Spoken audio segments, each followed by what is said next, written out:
Jadi kalau mau kembali ke kasus hukumnya ya sebaiknya KPK fokus untuk mencari, untuk menemukan Harun Masiku. Karena KPK juga jangan tebang pilih terkait dengan dugaan korupsinya anak-anak Jokowi, apa yang disampaikan oleh almarhum Bang Faisal Basri yang menyebut namanya Bobby, terkait dugaan ekspor biji nikel, kemudian juga Blok Medan dan sebagainya, itu kapan juga diusutnya?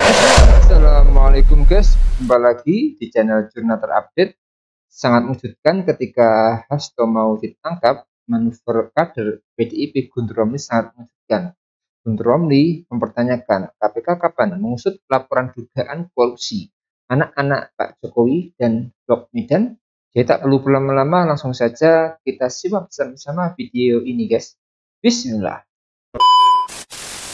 Kita sudah lihat bahwa ex-Dirjen Imigrasi Roni Sompi diperiksa terkait dengan Harun Masiku pastinya ya, terutama soal data perlintasan Harun Masiku. Di sisi lain kita melihat apakah ini adalah bagian dari rencana penyidik KPK sebelum akhirnya menetapkan atau menahan Hasto Kristianto.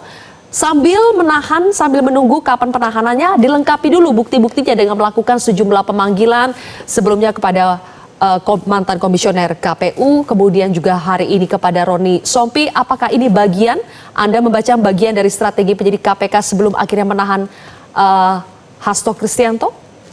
Oke.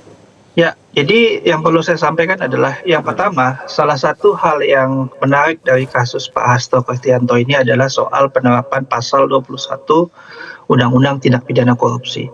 Di mana pasal 21 itu adalah pasal yang khusus dibentuk untuk tindak pidana korupsi. Jadi ada pasal 21 dan pasal 22. Pasal 21 itu bicara mengenai perintangan dalam proses penyidikan. Pasal 22 bicara mengenai sanksi pidana bagi saksi yang berbohong pada saat proses penyidikan.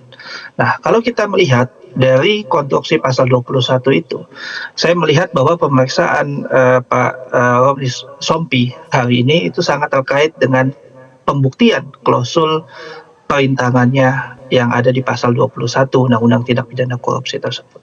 Jadi dengan melihat konstruksi tersebut, saya pikir memang di sini saya melihat KPK sedang menyempurnakan pembuktian terkait dengan ketentuan pasal 21 Undang-Undang Tindak Pidana Korupsi.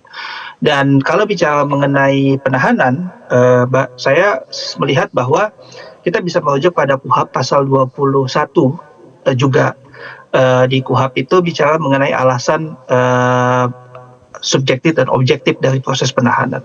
Nah, salah satu alasan subjektif yang dilihat dari penyidik adalah adanya upaya untuk mengulangi tindak pidana, ada upaya untuk menghilangkan barang bukti.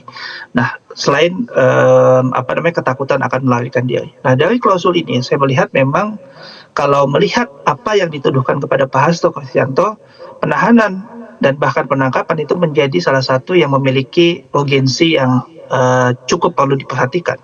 Karena memang apa yang dilakukan Pak Hasto terkait dengan pasal 21 itu kan menghalang-halangi. Dan ketentuan salah satu klausul yang ada di pasal 21 KUHP itu bicara mengenai bagaimana ketika seseorang itu dianggap akan menghalang-halangi, dianggap akan menghilangkan barang bukti, dianggap akan melakukan tindakan-tindakan lain yang menyebabkan hambatan dalam proses penyidikan, maka sah untuk menjadikan alasan untuk melakukan penahanan. Jadi saya melihatnya konstruksi seperti itu, Pak. Jadi memang penahanan menurut saya perlu difikirkan dan dipertimbangkan oleh KPK untuk dilakukan, mengingat pasal yang diterapkan adalah pasal 21 Undang-Undang Tindak Pidana Korupsi. Oke, baik. Gus Romli, terlepas dari bahwa penahanan belum dilakukan kepada Hasto, ini berarti berita yang cukup bisa baik lah ya buat Hasto karena belum ditahan. Tapi apakah dari PDI Perjuangan bisa menerima alasan sampai saat ini ternyata penyidik KPK masih melengkapi bukti-bukti keterlibatan Hasto? Ya, terima kasih Mbak Sylvia. Jadi pada intinya Mas Hasto, Sekjen PDI Perjuangan itu taat hukum, akan mengikuti prosedur yang ada dan juga akan kooperatif. Ya, ini karena terkait persoalan hukum dengan KPK.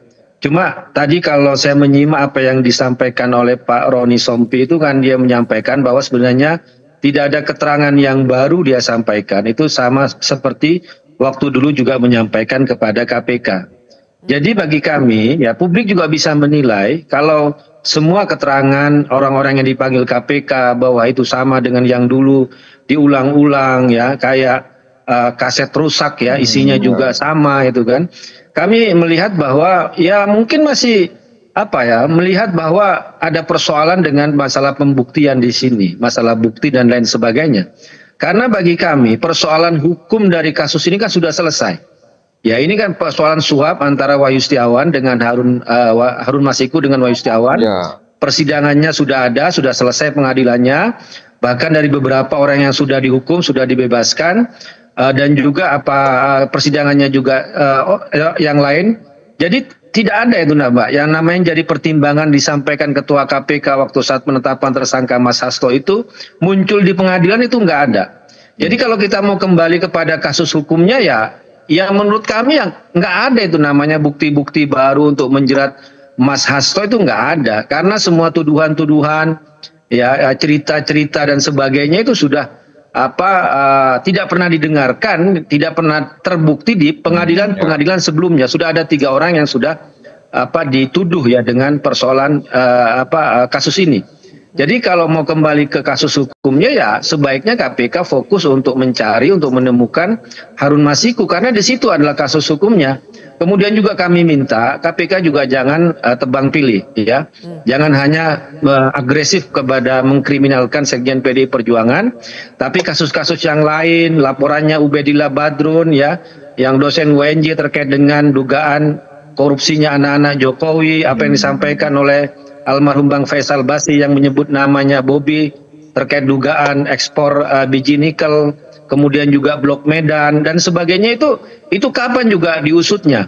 Nah itu menurut kami ini ada upaya untuk melakukan tebang pilih ya karena bagi kami karena ini adalah motif politik.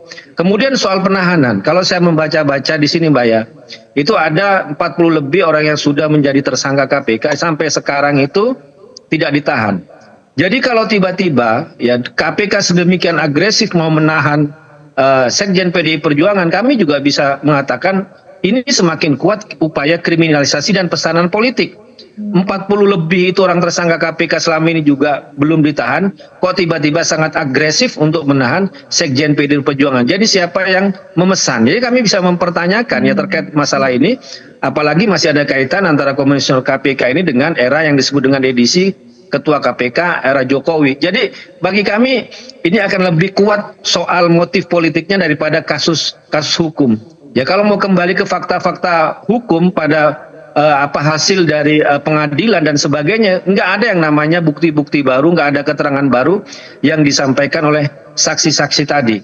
Kemudian juga kalau boleh saya ingin mengutip pendapat dari pakar pidana, pakar hukum pidana UI, Pak Ganjar Laksmana yang mengatakan sebenarnya tidak logis Mas Hasto itu ditersangkakan dengan 2 pasal sekaligus, yaitu yang terlibat dengan suap, yang kedua dengan obstruction of justice atau merintangi penyidikan. Karena 2 pasal ini sangat bertentangan, harusnya ya kalau memang mau jelas dari masalah hukumnya salah satu, tapi ini kan kedua-duanya mau ditersangkakan kepada Mas Hasto, kepada Mas Sekjen, yang artinya itu tidak logis. Artinya di situ kami menemukan bahwa penyidik sebenarnya ada keraguan-raguan dalam menetapkan tersangka terhadap Sekjen PDI Perjuangan itu bagi kami, Mbak.